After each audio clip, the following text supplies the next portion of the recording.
This podcast is recorded on Gadigal land. Always was, always will be Aboriginal land.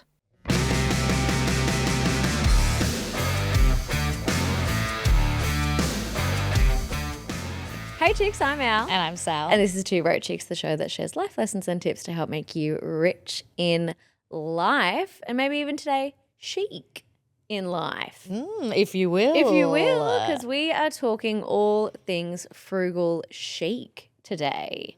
Very excited to get into it. We've been wanting to do an episode on this for a while. Yeah, this term's been floating around on TikTok and the internet for the last few months. So, yeah, I'm keen to dive in. Same. But, of course, before we get into the episode, Sally, what are you obsessed with? My obsession of the week actually comes from a DM that we got from that I got from one of our friends this morning. So you may have got the same DM. But it was... I saw this. I also did get this. Yes. Thank you. Yes. And it was a fun fact that Al Pacino's dad's name was Sal Pacino. How fucking good is that? Who's your daddy now? I wish I knew this before and I would have made it our stage name. Oh, the Pacinos. Yeah, the Pacinos. The Pacino Hey, chicks. I'm Sal and I'm Al and welcome to the Pacinos. I know. Oh my God, that's so fucking funny. What's your obsession? Okay, my obsession of the week, I think you're going to enjoy this thoroughly, is not confirmed. This is a blind item, but it is rumored that Harry Styles and Dua Lipa will be headlining Coachella 2027. Oh my God. Harry's back at Coachella already. I know. Wow. That makes sense though, because he's about to do his tour and then wrap it with Coachella. And that also makes sense because I think in the States his only tour dates are at Madison Square Garden in New York. So everyone's going to have to travel the whole country just to get to NYC. I know Coachella is still a big ask, but at least it's like another opportunity for people in America to go see him. Yeah, I know. Let's buy our tickets. Oh, God. we're locked in. As we said up top, today we're talking frugal chic. So let's start it off by explaining what it is. Frugal chic is about building wealth in your 20s without over consuming your way there. It's actually a concept that was coined by a finance content creator, Mia McGrath. And she's created like a whole brand and a lot of content and tips on how to achieve this frugal chic lifestyle. But since then, a lot of people have been embracing it and talking about it. So I think when I'd seen it elsewhere and then realized that Mia actually coined the term. And I was like, oh my God, this is really cool. So a lot of people are talking about it, but when we polled you chicks, 66% of you said you didn't know what it was. So we did want to give a little bit of context up top. The idea is to combine a luxurious appearance and lifestyle with financial savviness and to build wealth early in your life. And when interviewed by Vogue about this concept of frugal chic, Mia said, it represents striving for a life of quality. This will be different for every individual, but at its center, financial discernment and personal taste are prioritized. That's what I like about this, because it's not about appearing wealthy. It's about focusing on choices that actually promote having real wealth or real financial decisions that, you know, are healthy financial decisions. Because especially with, you know, this old money and trad wife trend that we've been seeing. Even quiet luxury A lot. This more taps into the fact of more conscious decisions rather than getting lapped into aesthetics. Yeah, exactly. Because that is where I think a lot of these things that might appear to be like fun or beneficial can, maybe have like a bit of a downside, you know? And frugal aesthetic is more about what you're just spending your money on as well. It's about where you spend your attention. It's where you spend your time, because that was something that I realized so much later in life as well, is that you can actually spend a lot more things than just money. Yeah. Like your time is a form of currency. Your attention is a form of currency, and those two things are actually the most expensive currencies. Well, you can that never get you them own. back. Well, I know, and that's what freaks me out. Yeah. man, you know, and so that's kind of where this frugal chic term and lifestyle comes into, because Mia suggests developing a high agency mindset, setting goals and making decisions without needing permission. Use discernment, but act knowing you don't need everyone's advice before doing so. She says to treat your life like a company, like you're the CEO, which I'm into this. It's up to you to cut out liabilities or anything draining you physically, mentally, or financially. This can look like setting healthy boundaries, saying no to plans that don't fill your cup, or leaving time for things that do, which I think that's so good. And again, just something that doesn't ever get prioritized in day to day. Yeah.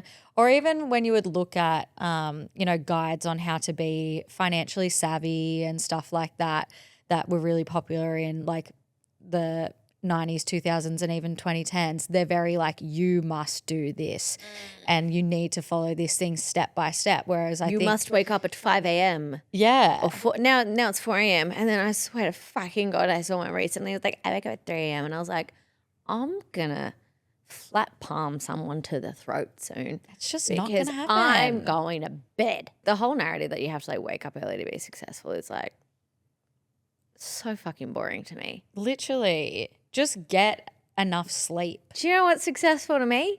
A sleep in. Going, I'm so rich, I don't have to fucking wake up. Do you know what? Do you know who the richest people are in the world? The people who don't have a fucking alarm clock. Yeah. They go, yeah, I'll wake up now. Must be nice. And then they go and get their hair blow dried. Oh my God. The dream. Yes. Yeah. Those ladies who get like a blow dry every week. That's their admin for the day, getting their blow dry. my God. Really, like, that's my goal in life. That's on my mood board for when I'm like 80 and they know my name. They're like, Al Pacino, she's back. Yeah. You ready for your 8 a.m.? But it won't be 8 a.m. It'll be 11:30 because I don't have an alarm clock. Exactly. They'll be like, Al Pacino for your 11:30? I'll be like, hello, darling. I Yeah. love that. Yeah. But that's the point. Being frugal chic is, it's kind of open for interpretation and what Exactly. makes you feel rich in life, as we like to say. But if you want specifics, some things that can fit into this frugal chic category could be like durable glass Tupperware instead of like the plastic stuff that you're going to throw away after a couple of uses, or long-lasting fragrances or multi-use makeup products. So things that will give you actual bang for your buck. Right. But Mia came up with the term after she started posting finance content in 2024. So it is a relatively fresh term, but she ended up quitting her 9-to-5 job in fashion to pursue financial freedom, which is actually what we were talking about, I think maybe last week or the week before, how a lot of young people are actually starting to prioritize ways that they can prioritize money now so that they can hopefully retire early in life, which I think is really cool, because typically it would be something that we would be like, oh, I'll think about that later. I'll think about that when I'm 50. I reckon we're gonna see a really interesting shift in like the workplace in like 20 years time, because 20 years plus probably, because when you look at a lot of reports that are coming out now, especially within generations like Gen Z, a lot of people don't want to work for companies because they don't want to build brands for other people. Like a lot of people want to be freelancers or entrepreneurs or, content creators, because the idea of building and generating revenue for another brand rather than building your own brand like goes against the grain for them. Yeah. So I'm like, how is that actually going to come to fruition when in 20 years are we just going to see like basically everyone's just working for themselves? Yeah. And how is that going to look? Well, It's very interesting. even with how lots of companies are restructuring Yeah. as a result of AI and rolling out like AI features and, making a lot of their employees redundant, like will we see a lot more people working for themselves because of that? Yeah. Well, remember when we did that episode maybe a year ago, probably over a year ago now, and it was about like how to earn more money in your job, and we were discussing the most like up and coming jobs, and AI specialist was like the number one. So there's definitely this like transitionary period that's happening at the moment. And I think it is such a good time period to look at how you have your relationship with money, such as this. So when we're looking at frugal chic, there's definitely some pros and cons to the mindset. So obviously the pros is that it promotes mindful spending and saving by investing in things that actually serve you and your personal taste. You're less likely to buy into the latest trends that take over social media every few months. And I like that this mindset suggests that if something doesn't bring you joy or some return of income, it's not the financial choice that you should be making, because like everyone's fucking guilty of impulse spending or like seeing the latest trend or aesthetic or whatever it is. But to have a trend that's actually about not spending is so refreshing and so nice to be like, no. The trending thing is that we're not spending money. Yeah, exactly. Yeah. Or when we do, we're doing it mindfully. Yeah. Which is why another benefit of this concept is that it encourages investing in good quality and minimizing overconsumption. Yeah. I definitely think there is so much more education about like quality now. Like look how much even online with TikToks and, you know, photos and the discussion around fabric composition and fiber composition. Like I don't know if I was just an idiot, but don't answer that question.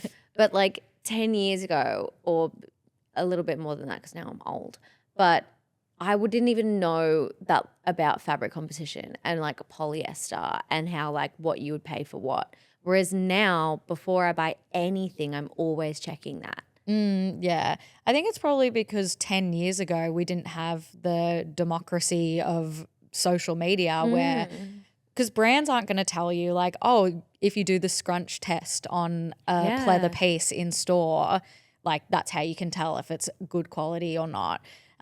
Whereas content creators and people who work in the industry are now creating content around that and educating people on the different things that should be considered, whether it's fabric composition or the different tests that you can do in store and fits and all of these other factors that should be considered. Because brands aren't going to tell you that because they want you to spend the money. Literally. Like, they're like, we're not going to tell you that. No, don't worry about it. If a brand doesn't ever have like the fabric or fiber composition or something, I'm like, I'm not fucking buying that. What you trying to hide? Because you always say this as well. If a brand is doing something good, whether it's, you know, really good bang for the buck, if they're doing something good for the environment, that is something they will sing from the rooftops. Yeah. So if that song ain't being sung, then like it's probably not happening. Yeah, exactly. It's a marketing strategy for them. So if they're not using it, you can probably assume that they're not doing it. But Frugal Chic adopts this really popular phrase, buy it nice or buy it twice, which forces you to think about what you're actually spending money on and if it's worth the cash. Overconsumption is obviously rife right now, but with this Frugal Chic ideology, it rejects this urge to spend impulsively, which I do think that a lot of people are, like you said, like we're getting more educated on this and more people are aligning themselves with that. And when we polled you chicks and asked you what your number one priority is when you are spending your money, 58% of you said that quality and longevity was your number one priority. It is kind of important to note that I don't even know if you would say this was a con, but not everyone can immediately buy, you know, the quality that they want to. Yeah. You know, like, of course, in an ideal world, everyone, you know, we'd all be able to get the glass matching Tupperware and have the beautifully organized fridge and everything would be cotton and cashmere and silk in our wardrobes. But it's not necessarily the most achievable thing for everyone straight away. But I think that's the point of this, is it's a process. Like it's a perspective shift, not necessarily an object shift. It's not saying like go clear out your entire wardrobe of everything you own and then replace it with like all these luxurious things so that you can look expensive. Yeah. I think being put together is more of a feeling than a look to me, at least. Yeah, well, I think that means something different to every single person. And that has been a common downfall with a lot of trends like this. Like even when I'm thinking back to when minimalism was really in, 10 years ago, or even the Marie Kondo effect, which all of these things have their silver linings and pros to them. But if it's encouraging you to throw away everything that you have and then replace it with a bunch of other stuff, like that's not the point. Yeah. And that's definitely not the point of this trend at all. Exactly. Yeah. Like Mia's content is very, very much promoting, mindfulness. Yeah. In terms of what it is. I've definitely seen, as, internet things do, as it evolves, that it coming into maybe embracing more of the chic side of it and not necessarily the frugal side of it. Yeah. And obviously for me, and this is just a personal thing, is like what we were talking about yesterday, is like sometimes I just want to be fucking ugly too. Yeah, literally. Like I don't want to be chic all the time. That's exhausting. Yeah. Yeah. We need to have like our comfies and be able to wear, like your sloppy joes that you got from Kmart 2 years ago. But also to me, I'd be like, well, that's also frugal chic. Because I'm like, you're being like, cool, I just want to wear my comfy shit and hang out at home, rather than feeling this pressure to go out and do things and look nice all the time. Mm-hmm. And it's more about knowing, okay, this is actually what I do with my time and attention that makes me feel good. Yeah. So I feel like that's a good segue to go into how to embrace your inner frugal chic. So one tip that Mia does share is the 1 hour rule. So give yourself 1 uninterrupted hour each day for deep work. No calls, texts, or emails, just focus. And make sure it's something you own, not something you owe. So deep work is when you lock into a demanding task, giving it your full attention with zero distractions or multitasking, which we've talked about this before. And I think you shared some stat or study about how multitasking can actually make you less productive. Yeah, because when you're switching between the tasks, then you're not quite using all of your attention, and you end up not being as productive as you would be if you were just focused on the one thing. Yeah. And so the goal with this is to focus so intently that you enter sparkle, the flow state sparkle. Mm-hmm. And it's becoming fully absorbed into the task and not overthinking what you're doing. It works well first thing in the morning while you still have the mental energy and before you're bogged down by smaller tasks and outside influences, because as we said at the start, your time is valuable. There's the good old saying, time is money. Mm-hmm. And so it kind of helps you build wealth both practically if the deep task is earning you money, but also frees up your time, which can be monetized for other projects and work. Side hustle vibes. Yeah. We love it. Another way to embrace the frugal chic ideology is finding multiple uses for the stuff that you already own. So actually getting the bang for your buck of the money that you've spent. Before you do like a massive clear out, like think twice before you throw things out. Like, can I find another use for this?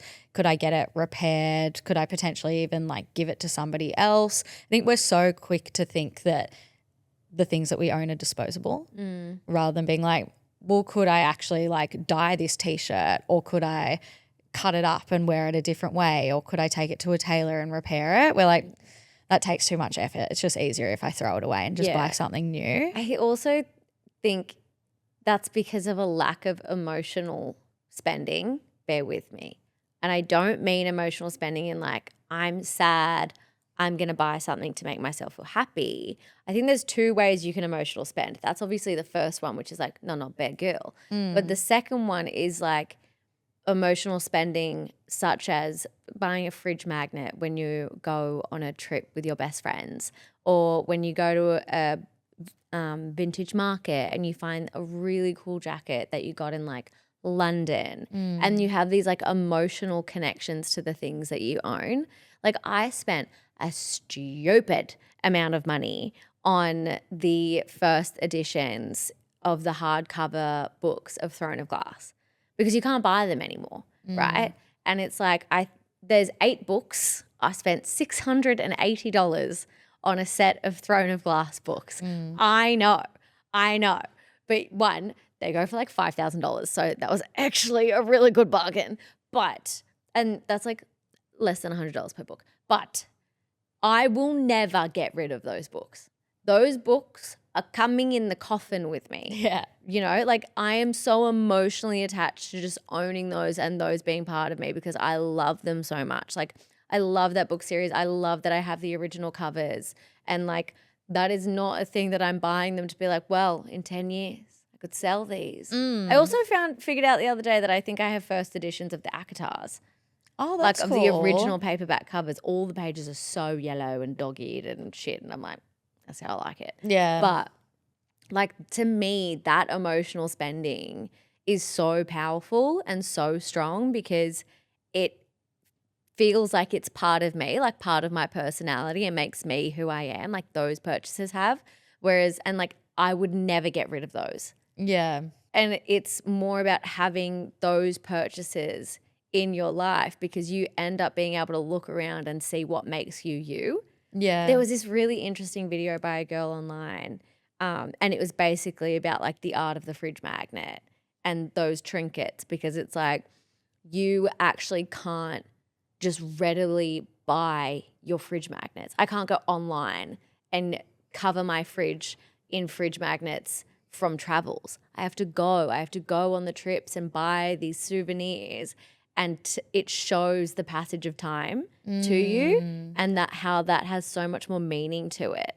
Yeah. Yeah. It's like tied to that nostalgia and memory and those things that actually build up your personality. I think the same can also go for when you see a good quality item and you spend the time saving up the money and when you finally get it. Like if there's, you know, like a beautiful wool coat that you're like, this is something that is expensive, but I'm going to save my money for it. And when you finally get it, it's such a good feeling. And then it's also some like pieces like that are high quality staples. You're going to rewear them over and over again as well. And you're going to be, you know, more likely to outfit repeat and actually get the bang for your buck as opposed to like some trending item that, you know, was half price. Yeah. That you're like, oh, I'll just buy this because it's cheap. Seriously. I also do really like within this, like repairing your clothes. We're definitely seeing more and more people talk about it, but like taking things to a tailor and getting them repaired. Yeah. And like if the bottom of your boots, like the sole of your shoes are a little bit rogue or maybe the dress that you're a little bit bored with. You did this recently where you had like a midi dress that you're like, oh, I think I'm just like, I don't reach for it enough. So I'm going to get it tailored and put in a mini. Yeah. And it was really cool because then with the excess material that they'd cut off the bottom when they were redoing the seam, they made it into a neck scarf for me. Love that. How cute's that? That's so cute. Yeah. But my mum has always taught me to get my shoes resold. And she's always been like a big fan of that. But if you also don't want to like spend the money, there are so many tutorials on TikTok and YouTube that tell you how to do these things. Or there's also this website that our producer shared with us called Repair Cafe. Sorry, what? Yeah. So it's like community events held by volunteers and they show you how to repair different items. And it wasn't just clothes either. Like they had laptop repairs and coffee machine repairs as well as like household items and stuff. My stall would be, have you tried turning it on and off again? Yeah, literally. Or just like smacking the side of the TV. Yeah, and being like, you dumb fucking piece of shit. There you go, it's fixed. Yeah. Yeah, exactly. But also you would get so much satisfaction as well.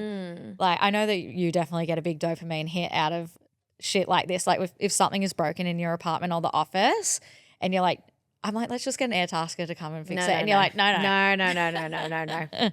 My father was also known as Mr. Fix-It. Yeah. And unfortunately, I inherited that mental illness. That's not unfortunate. I think it's I take it as a personal vendetta. Yeah, like if true. something's not working, I will sit for an hour plus and I will get it fucking done. And it will listen to me. Inanimate objects are my arch nemesis. Yeah, I can see that. People love them. Inanimate object that actually doesn't have a conscious being, fuck you. Yeah, well, because you're like, fight me like a man. Yeah. And it just sits there. And it's literally not even a thing. Yeah. Or do you know what makes me that really grinds my gears? Whenever I kick my toe. And Fuck me. And you want to hurt it back. When you kick your toe on a table. Yeah. And you want to hurt the table back. Yeah. But the table's not real. Yeah. You can't. I'm actually rage quitting right now because it literally, I feel like it's laughing at me. It is. But it's not real, but I think it is. It's possessed. You can't tell me that like furniture doesn't like Toy Story after you leave. Surely. And they're going, I will, like if I kick my toe on a wall, I'm hitting the wall. So like it's how it works. Aries mentality. Does it make sense? No. That's okay. Do I feel better? Yes. Sometimes. Sometimes I hurt my hand. Don't do that. But anyway, we also had some rapid fire suggestions to embrace more frugal chic decisions. And it's to remove your digital wallet from your phone, review your subscriptions and cancel what you don't use, and then save your money before you spend it with automated transfers into your savings each payday. I really like as well the idea of buying the things you want at the end of the month. I use this app called Locker, and it's like Want Locker, and I just save links into there. And then at the end of the month, I'm like, ooh, do I want to buy myself a little treat? Do I want to buy a little something? And if I am still enjoying and wanting that item, which is really good to actually curve those like impulse spending things where I'm like, oh, love that. And then I'd get to the month and I would actually say 80% of the things I save in there, I go, I might wait till next month actually to see if I still want that because I'm less excited about it. And then there are things that I'm like, oh yes, I still really want that. Yeah. And they also give you notifications if it goes on sale. But I don't kind of get wrapped up in that either. Yeah, it curbs that impulse spending. Yeah. But also I feel like it adds the treat back into treat yourself. Yeah. Because if you were just treating yourself willy-nilly all through the month any Where's day, the treat? it loses its sparkle, which You've is no the whole treat. point. Yeah, the whole point of life is to have a little treat. Yeah. So like if you're getting a treat every day, that treat's just breakfast. Yeah. Literally. It's just eggs. It's just eggs. You want eggs as a treat? Yuck. Fruit Loops. Fruit Loops. Do you know, when we would go camping, Here we go. we would go camping at Christmas every year. That was the only time Mum would let us get Fruit Loops. It was the best. I'd have Fruit Loops for breakfast. And then, and Mum would buy them. And then she'd come out outside the tent in a little undercover area and she'd go, how can you eat that sugar for breakfast? I'm like, you bought it. You bought it. Enabler. Yeah, exactly. And then the milk would be all sugary and Oh, the best. Yum. Just realised I have big girl money and I can buy Fruit Loops. And it's But slash the start thing of is, the I don't month. want to do that. In my head, that's illegal. Yeah. I'm like, no, it must be Christmas. It has to be Christmas time. But that's the thing. When you build these things as habits, you truly convince yourself. Yeah, because imagine if I was having Fruit Loops every morning for breakfast, I'd start hating Fruit Loops. Yeah. Fruit Loops would become eggs. Exactly. Oh, God. You We've get the invented Fruit Loop- matrix. the The Fruit eggs, Loop Fruit Loop ick. matrix continuum. Wow. Well, on that note, note. that is a wrap for today's episode. But as always, we love to, open up the floor to you cheeks and the community to also share your tips. So feel free to comment below on what tips you love to embrace a little bit more frugal chic in your life. Yeah, share the love. Yes. Well, thanks, cheeks, for having us in your ear holes. We love to be here. And kisses, smooches. We'll see you on Thursday. See you on Thursday. Thursday. Bye. Bye.